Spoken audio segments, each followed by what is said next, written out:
September 14 దేవుని మహాశక్తి.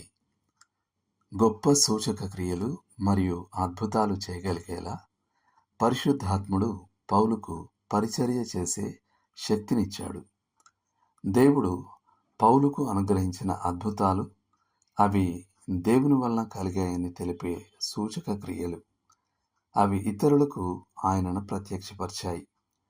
అవి ప్రజల్లో విస్మయాన్ని రేకెత్తించాయన్న అర్థంలో అద్భుతాలు కూడా.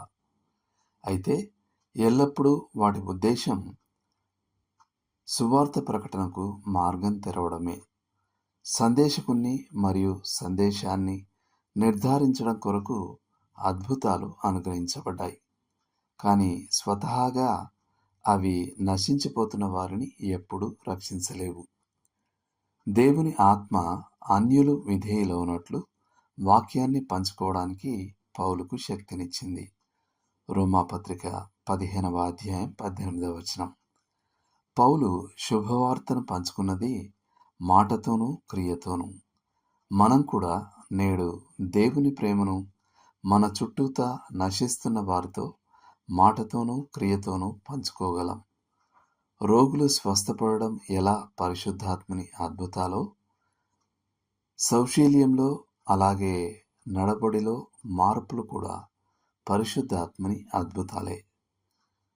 ఎలాగనగా అన్యజనులు విధేయులగునట్లు వాక్యము చేతను, క్రియ చేతను, గురుతుల బలము చేతను, మహత్కార్యముల బలము చేతను, పరిశుద్ధాత్మ బలము చేతను, క్రీస్తు నా ద్వారా చేయించిన వాటిని గూర్చియే గాని మరి దేనిని గూర్చియు మాటలాడ తెగింపను.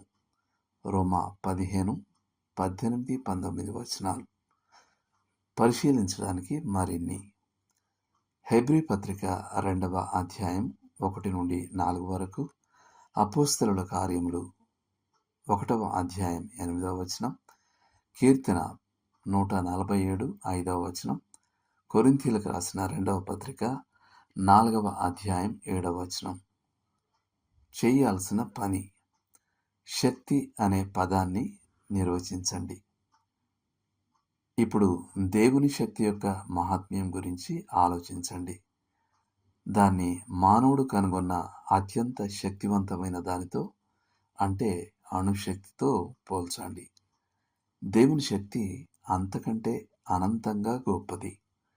ఆయన పరిపూర్ణ చిత్తాన్ని, ఆయన శక్తి ప్రేమలు నెరవేర్చినట్లు ఆయనను స్తుతించండి.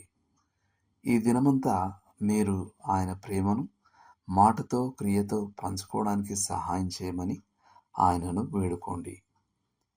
దేవుడు మిమ్మల్ని దీవించును గాక. ఆమెన్.